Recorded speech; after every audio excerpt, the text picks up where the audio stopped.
아멘.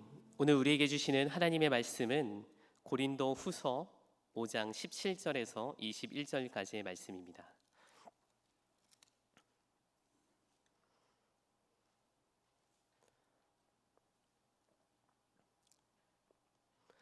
고린도 후서 5장 17절에서 21절까지의 말씀을 한 절씩 교독하시고 마지막 절을 함께 봉독하겠습니다.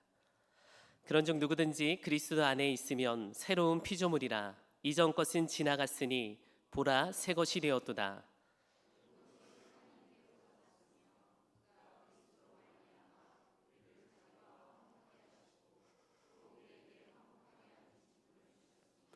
곧 하나님께서 그리스도 안에 계시사 세상을 자기와 화목하게 하시며 그들의 죄를 그들에게 돌리지 아니하시고 화목하게 하는 말씀을 우리에게 부탁하셨느니라.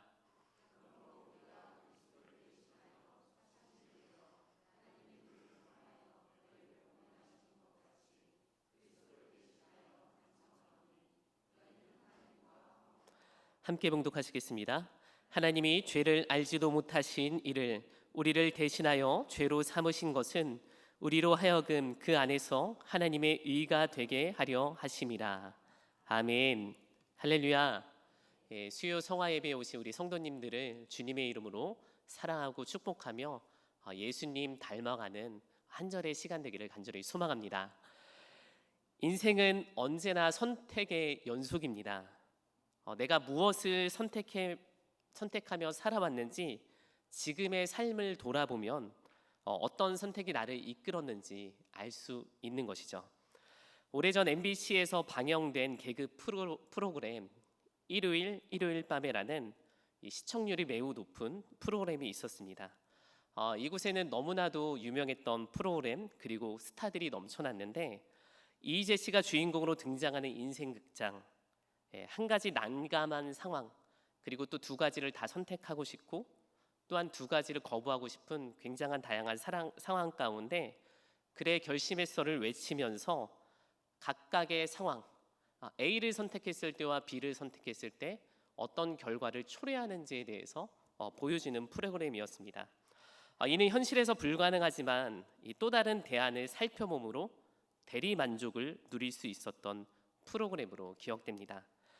우리 모두의 인생에 한 번 그 이상 떠나보낼 수 없는 그때 그 상황을 회상할 때가 있죠.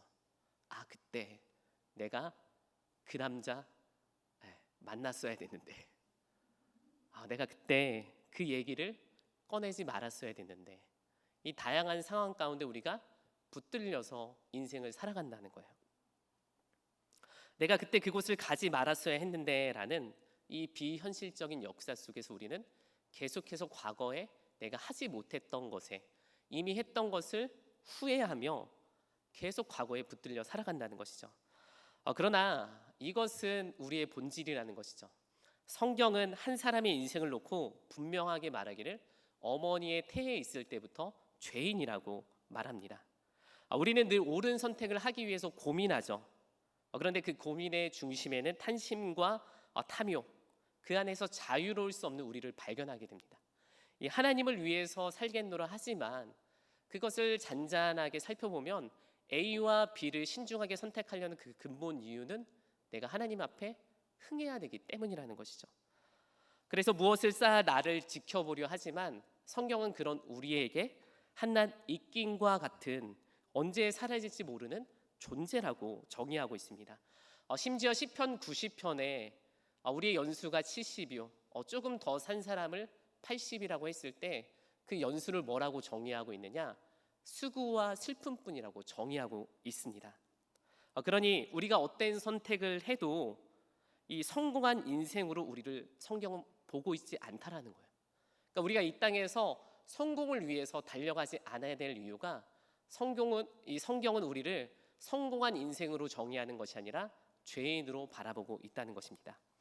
우리에게 성공으로 잘 알려진 이 팝스타 마이클 잭슨, 제가 어렸을 때 그런 얘기가 있었어요. 마이클 잭슨 집에 들어가려면 정문에서 헬리콥터를 타고 들어가야 된다. 굉장한 부와 인기, 명성 그리고 이 현대사 음악의 다양한 장르를 개척했던 인물입니다. 그러나 그는 깊은 우울증과 약물 중독 그리고 외모에 대한 집착, 다양한 사고로 인해서 결국 2009년에 일찍 생을 마감하게 되죠. 전 세계 수많은 음악가들이 마이클 잭슨의 음악성과 스타성을 꿈꾸며 다양하게 배출되었습니다. 그렇음에도 불구하고 그는 그의 스타성과 음악성에 갇혀 고립된 삶을 살 수밖에 없는 한 사람의 인간에 불과했다는 거예요. 그러나 오늘 우리가 본문 5장에 살펴보고 있는 이 고린도 후서는 우리 인간의 성공을 쫓는 그런 것과는 매우 다르게 나타나 있습니다. 그것은 무엇이냐? 이 사도 바울이 고린도 교회를 향해서 오직 한 가지 선택만을 가지고 나아간다는 거예요. 내가 성공하기 위해서 다양한 선택지를 고민하는 것이 아니라 오직 고린도 교회를 향해서 단 한 가지 선택, 그것은 예수 그리스도밖에 없다라는 것이죠. 바울의 상황은 이렇습니다. 바울의 상황은 복음을 위해 달려가 보지만 이 바울을 향해서 핍박하는 유대인으로부터 늘 도망 다녀야 했기 때문에 바울은 자신의 복음을 펼치는 데 있어서 늘 불안한 삶을 살아야 했습니다. 자신의 사도성을 부정하는 이단들과 맞서야 했고 심지어 그들의 말에 동요되는 고린도 교회 성도 앞에서 그는 마음 아리를 해야 했습니다. 말씀을 묵상하면서 이 정도의 상황이라고 한다면 바울이 분명 선교지에서 B플랜이 있었어야 됐어요. 이 정도로 비난받고 이 정도로 자신을 원치 않는데 그가 계속해서 복음을 전해야 하는 그 상황, 그것을 생각해 본다면 내가 아닌가라는 이런 생각에 그래, B플랜을 선택하자, 다른 선택을 찾아보자 할 수 있는 것이 인간의 마음이었지만 그럼에도 불구하고 바울의 선택지는 오직 하나, 예수 그리스도밖에 없었다라는 것입니다. 바울이 그가 그렇게 다양한 선택지를 두지 않고 복음을 전할 수 있었던 것, 그 근본에 무엇이 있었느냐? 빌립보서 3장 7절에서 9절은 이렇게 말하고 있습니다. 우리 함께 한 절 한 절씩 우리 교독하도록 하겠습니다. 제가 먼저 7절 봉독하겠습니다. 그러나 무엇이든 내게 유익하던 것을 내가 그리스도를 위하여 다 해로 여길 뿐더러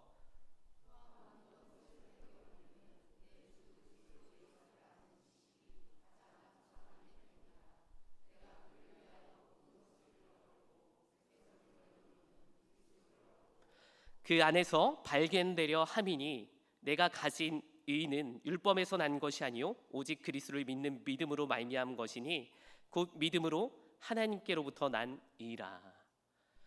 바울이 사역을 하면서 다양한 선택지를 가지고 있지 않았었던 이유는 그가 알고 있었던 모든 것들을 다 해로 여기고 오직 그리스도만을 아는 지식을 가지고 사역의 자리에 임했다라는 것이죠. 고린도 교인들을 향해 계속해서 복음을 전할 수 있었던 이유는 그리스도의 복음 외에 다른 선택지로 여기지 않고 오직 복음만을 붙들고 그 사역지를 향해서 달려나갔다는 것입니다.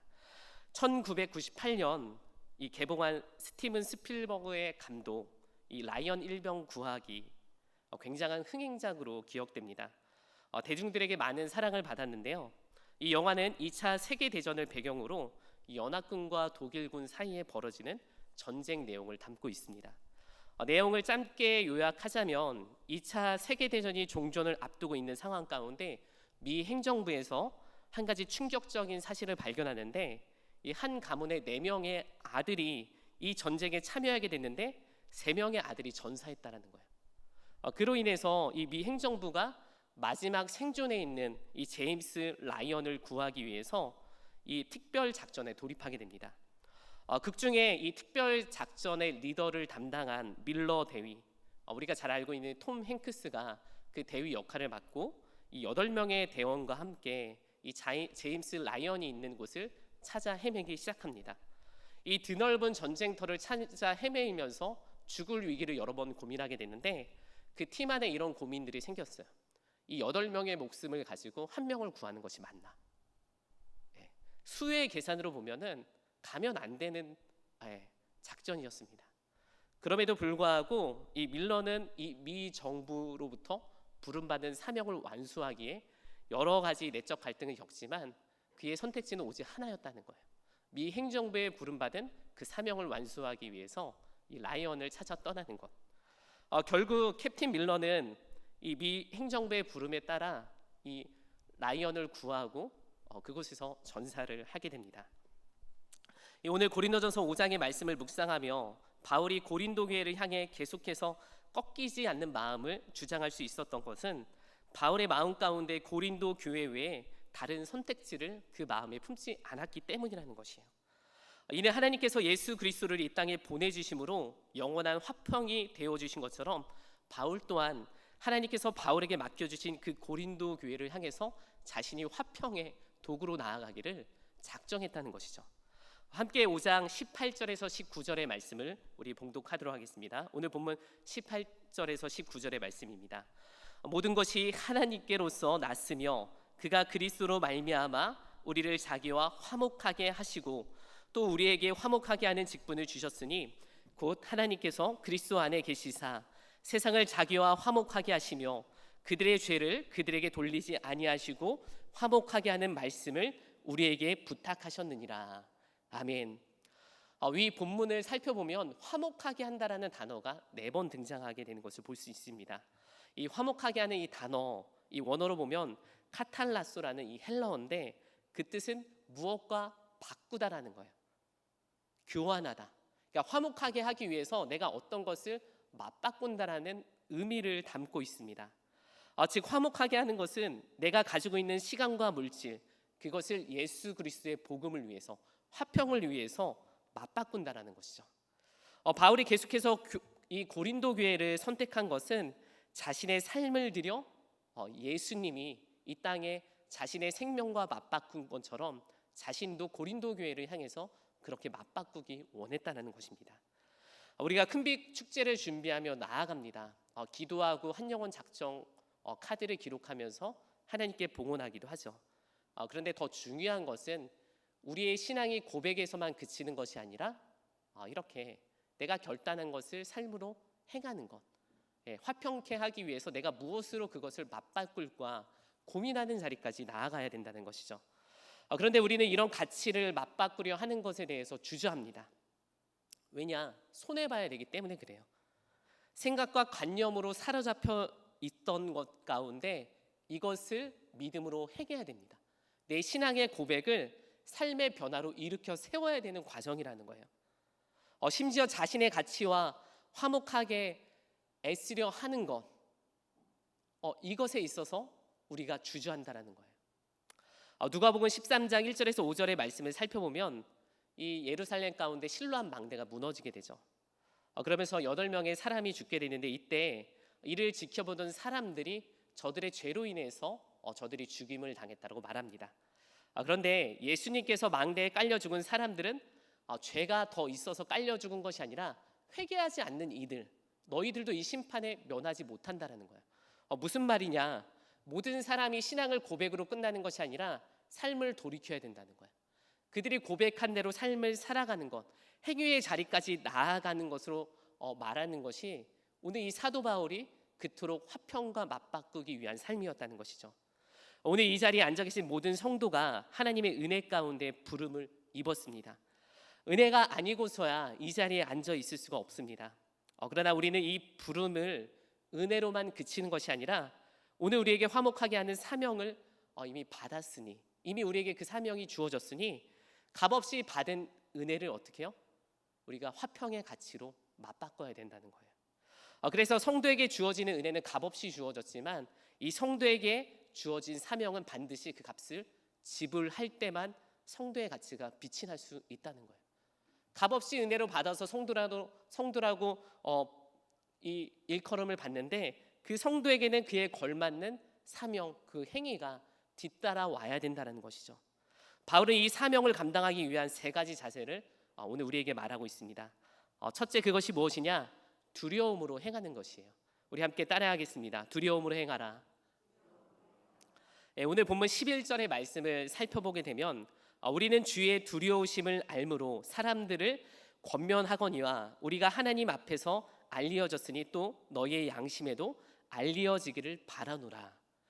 우리는 주의 두려우심을 알므로, 하나님을 경외함으로, 하나님을 두려워함으로 나아가는 것이 바울이 우리에게 그 화평의 가치를 찾는 첫 번째 방법이라고 말하고 있죠. 바울이 말하는 두려움이란 공포가 아니라는 거예요. 하나님을 바로 아는 지혜와 지식입니다. 이 존 파이퍼 목사님은 하나님을 두려워하는 마음이 하나님을 사랑하고 기뻐하는 마음과 같다라고 이야기해요. 그러니까 하나님을 공의의 하나님, 심판의 하나님으로 생각할 때 내가 하나님을 사랑하고 하나님께 기뻐하는 존재가 되는 것과 상반된 의미를 갖는 것처럼 느껴집니다. 그런데 존 파이퍼 목사님은 이것이 같다라는 거예요. 내가 하나님을 두려워하는 마음, 하나님을 사랑하고 하나님을 기뻐하는 마음이 같다라는 마음입니다. 이 오히려 하나님에 대한 두려움과 경외감은 하나님을 더 깊이 알므로 그의 사랑과 기쁨 가운데 다가갈 수 있는 디딤돌이 된다는 것이죠. 그렇습니다. 신앙은 하나님을 향한 경외감, 두려움을 잃어버리는 그 순간 아무것도 아니게 된다는 거예요. 그래서 저는 큰빛교회 처음 왔을 때 성전에서 안내하는 이 안내 교육자분들과 이 안내하는 분들이 자리를 권면하잖아요. 물론 그 권면이 썩 달갑지도 않고 내가 원하는 자리가 아닐 수도 있어요. 그런데 본당에 들어오는 순간, 예배하는 순간 하나님을 경외함으로, 그 경외가 무엇이냐? 공동체 질서와 약속 가운데 따르기를 동의하는 거예요. 뭐 이렇게까지 해야 되나 싶을 수 있습니다. 네, 그런데 내가 하나님을 얼만큼 경외하고 두려워하느냐에 따라서 신앙의 작은 것들로부터 결정된다는 거예요. 우리가 사람 앞에서 말씀을 듣는 것 같으나 내가 하나님의 말씀을 대할 때 어떻게 반응할 거는 각자의 몫이라는 거예요. 이거는 사람에게 평가받는 것이 아니라 하나님이 각자를 보고 있다는 것입니다. 그래서 내가 신앙생활 잘하냐 못하냐 그거 궁금해하시는 분들이 있어요. 가끔 이렇게 목사님 하면서 이렇게 질문을 던져오시는 분들이 있는데 내가 가장 잘한다는 거죠.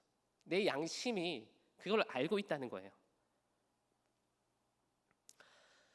이 두려움, 하나님을 경외하는 사건을 가장 잘 보여주는 사건이 있습니다. 사도행전 5장인데 이 초대교회가 부흥성장하는데 그 충격적인 사건 하나가 이 교회에 브레이크를 걸게 됩니다.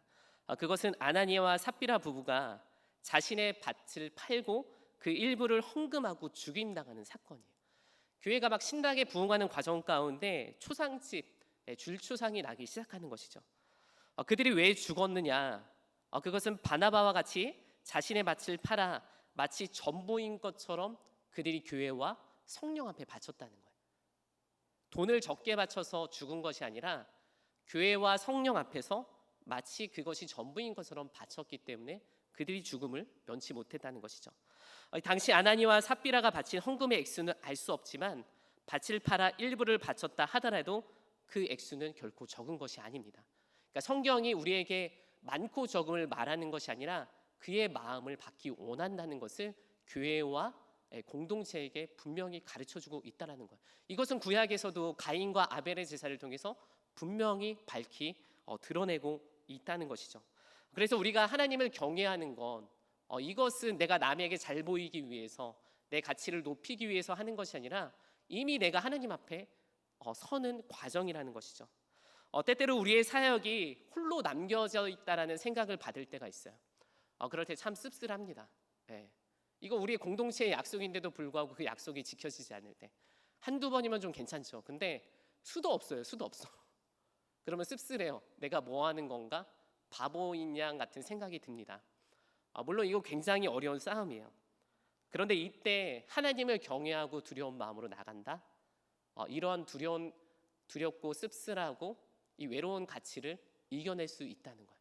왜냐? 하나님이 보시기 때문에 내가 그 행위에서 마음의 감정은 들지 모르지만 그보다 더 큰 하나님께서 나의 사역을 지켜보고 있다는 생각에 그 사명을 기쁨으로 완수할 수 있다는 것입니다. 사랑하는 성도 여러분, 사역 앞에 우리의 씁쓸함과 외로움을 느낄 때가 종종 있습니다. 그러나 하나님을 경외함으로 나갈 때 그 외로움과 쓸쓸함은 주께서 주시는 화평의 언약을 누리는 축복의 통로가 된다라는 거예요. 그래서 우리의 사역의 지경이 넓혀집니다. 이게 그냥 넓혀지지 않더라고요. 막 속에서 막 별의별 생각 다 올라오죠. 도대체 왜 그러는 거지? 근데 이러한 수많은 갈등 가운데 하나님을 경외함으로 우리의 사역의 폭이 넓혀진다라는 거예요. 바라기는 하나님을 경외함으로 이 사명의 자리에서 반드시 화평을 이루는 축복의 통로가 되기를 간절히 소망합니다. 두 번째, 그리스도의 사랑이 우리를 강건하게 하기 위함이라는 거예요. 그러니까 바울이 우리에게 화평의 통로가 되기 위해서 무엇을 말하고 있느냐? 그리스도의 사랑이 우리를 강건하게 하라. 오늘 본문 14절 상반절의 말씀을 살펴보면 이 화평케 하는 삶의 근본은 그리스도의 사랑이 우리를 강건함으로 이 화평의 통로가 되는 것을 알 수 있습니다. 특별히 그리스도의 사랑이 우리를 강건할 때 우리의 삶의 변화가 찾아오는데 그 변화가 15절에 말하고 있습니다. 우리 오늘 본문 15절을 우리 함께 봉독하도록 하겠습니다. 그가 모든 사람을 대신하여 죽으심은 살아있는 자들로 하여금 다시는 그들 자신을 위하여 살지 않고 오직 그들을 대신하여 죽었다가 다시 살아나신 이를 위하여 살게 하려 함이라. 아멘. 그리스도의 사랑이 우리를 강건하게 하므로 우리가 우리 자신을 위한 삶을 사는 것이 아니라 예수 그리스도를 위한 삶을 산다는 거예요. 이 바울의 선교 여정의 시작과 끝은 한결같은 십자가였습니다. 그러니까 십자가로 시작해서 십자가로 끝났다라는 거예요. 이 고린도후서 11장 16절에서 33절의 말씀을 살펴보면 복음을 증거하며 자신이 겪었던 위기의 순간을 자랑하고 있어요. 바울이 어떻게 자랑하고 있는지 우리 한 절씩 교독하도록 하겠는데요. 23절부터 28절까지 우리 한 절씩 교독하도록 하겠습니다. 그들이 그리스도의 일꾼이냐 정신없는 말로 하거니와 나는 더욱 그러하도다. 내가 수고를 넘치도록 하고 옥에 갇히고도 더 많이 하고 매도 수없이 맞고 여러 번 죽을 뻔하였으니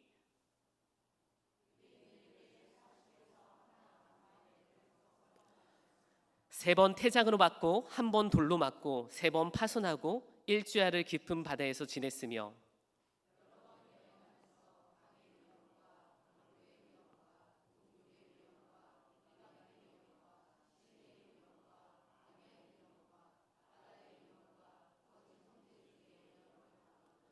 또 수고하며 애쓰고 여러 번 자지 못하고 줄이며 목마르고 여러 번 굶고 춥고 헐벗어노라.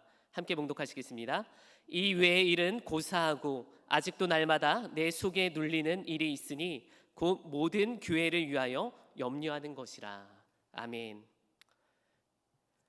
바울에게 수많은 고난이 있었음에도 불구하고 그가 십자가의 삶을 선택할 수 있었던 것은 그리스도의 사랑이 바울을 강건하기 때문에 그 수많은 파도를 넘어갈 수 있었다는 거예요.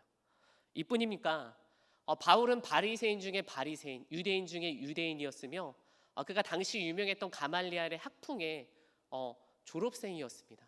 그렇기 때문에 이러한 시련이 찾아올 때 수많은 비플랜, 언제든지 꺼낼 수 있는 카드가 있었다는 거예요. 그럼에도 불구하고 그가 이 수많은 파도를 넘어갈 수 있었던 것은 그리스도의 사랑이 바울을 응원하고 있었기 때문이라는 것이에요. 시각벼랑이라는 심리학 용어가 있습니다. 이것은 무엇이냐? 유아 및 동물의 어린 새끼들의 깊이와 지각 능력을 테스트하기 위해 창안된 그런 단어입니다. 이곳에 이 돌 정도 되는 아이, 6개월 이상에서 돌 정도 되는 아이를 올려놓고 엄마가 반대편에서 마주하게 되는데 이 아이와 엄마 사이에는 이 벼락이 있죠. 그런데 아이의 안전을 위해서 저곳을 투명한 유리로 덮게 됩니다. 그래서 실제 아이가 보기에 저 시각벼랑을 건너가는 것은 아이에게 장애가 되기 때문에 나아가는 것을 주저하게 되죠. 그런데 이때 반대편에서 엄마가 아이에게 긍정적인 표정으로 아이의 이름을 부르며 지지할 때와 반대로 부정적인 표현과 무관심으로 일관할 때 아이의 반응이 확연하게 다르다는 거예요. 아이를 앞에다 놓고 아무 말도 하지 않아요. 무표정이에요. 얼굴에 살기가 느껴져요. 아이가 시각벼랑으로 전혀 나가지 못합니다. 그런데 아이를 향해서 지속적으로 웃어주고 그의 이름을 불러주니까 시각벼랑이 있음에도 불구하고 아이는 그 장애를 두려워하지 않고 장애가 있는 것도 모르고 하나님 앞에 나아갔다는 거예요. 그러니까 하나님의 사랑이 바울을 강건하고 있다는 것은 그가 화평의 자리로 나아갈 수 있는 가장 큰 힘과 이유가 되었다는 것이죠. 그렇습니다. 우리가 세상을 향해 다양한 기회의 비용을 제공하는 것 같으나 우리가 하나님께서 부름을 받은 그 사명의 자리 가운데 다양한 기회의 비용을 내가 내어주는 것 같으나 실은 하나님께서 우리가 그 화평의 자리를 사모할 수 있도록 우리에게 그 사랑을 강권해주고 있다라는 것이에요. 마지막으로 바울은 예수 그리스도의 이 강권적 사랑이 사명으로 부름받은 모든 이들의 삶을 재창조하고 있음을 말하고 있습니다. 오늘 본문 17절의 말씀을 우리 함께 봉독하겠습니다. 누구든지 그리스도 안에 있으면 새로운 피조물이라. 이전 것은 지나갔으니 보라 새 것이 되었도다. 아멘. 바울이 사명을 향해 꺾이지 않는 마음은 완전한 화평의 언약을 감당할 수 있었던 것은 그가 그 어떤 가치가 아니라 바로 이런 새로운 하나님 앞에 재창조받은 삶이었음을 깨달았고 나아갔을 때 그가 그 어떤 자리에서도 화평을 이루었다라는 거예요. 말씀을 정리합니다. 성도의 삶을 살아가려고 하고 있지만 계속해서 내 마음을 꺾고 흔들려는 것들이 있습니다. 우리는 그 마음 앞에서 수도 없이 다른 카드를 꺼내고 만지작거리죠. 이것은 하나님이 우리 가운데 분명히 열매를 맺으라고 우리에게 사명지로 불렀지만 우리가 지난날의 삶과 어려움으로 인해서 열매 맺지 못하는 흔들림이라는 거예요. 이럴 때마다 우리는 하나님을 경외함으로 그리고 예수 그리스도의 사랑이 우리를 강권하고 있다는 그 사실을 붙들며 다시금 사명의 자리로 나아가기를 간절히 소망합니다. 오늘 이 시간 우리가 말씀을 묵상하면서 바울의 사역 앞에 하나님, 내가 바울이 말하고 있는 그 화평의 하나님, 그 사명의 자리를 반드시 지키겠습니다. 하나님께서 명령하신 그 자리, 내가 두렵고 떨림으로 나아가는 성도의 사명으로 인해서 하나님의 화평의 도구, 공동체의 사명의 도구가 됨을 고백하며 나아가는 아름다운 성도의 삶이 되기를 간절히 소망합니다.